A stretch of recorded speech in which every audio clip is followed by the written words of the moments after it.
Hi guys, this video mamlansya ko kay human na mo ko trabaho. So, ang pagplansya ang pinakahuli na trabaho nga akong ginabuhat kay kabalo mo bawal baya maggunit og tubig kung nagpaplansya kaya talagang panghuli talaga ang plancha sa lahat ng trabaho ko.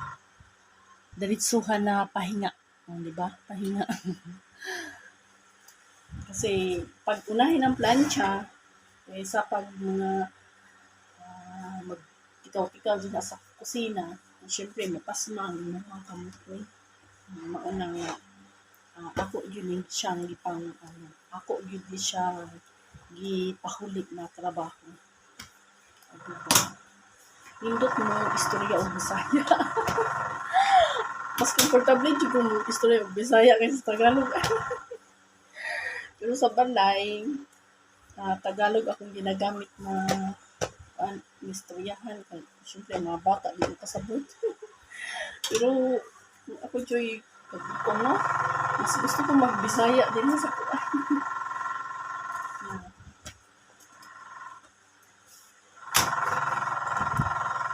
Guys, gamay naman akong plancha hulong.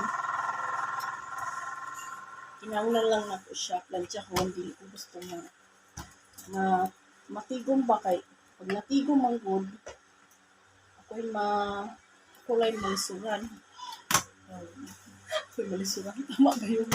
Bisaya na yun. Ako mahirapan ba? So, Ginoo. No, kung balugong ako lang magkuan ba? Ako lang magkuan.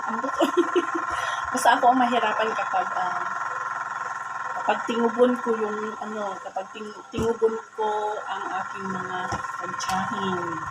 Diba? Hirap kaya dito magsalita ng mahirap ang salita ng Tagalog. Mahirap din magsalita ng Bisaya. Alam niyo guys, kasi kahilig ako. Mas gusto ko quiet. Quiet ba? Mahiyain ako kaya siguro dala na lang din ito ng hiya. Kaya nagkabulol-bulol na ako. Bungal-bungal. Ano ba yan?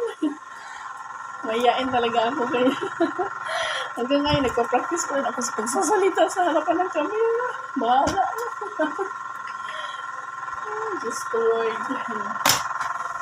Guys. Plancha ko pag kusina lang niya akong gina-plancha. Kusina lang ko. Kung may mga konting nahalo, yun po ng mga bata, pang simba. Yun lang. Hindi lang talaga.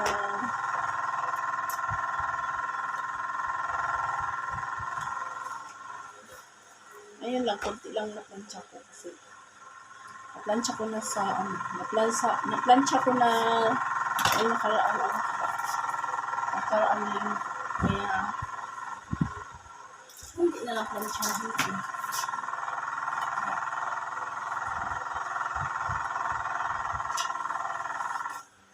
Akong electric fan perting sa baa.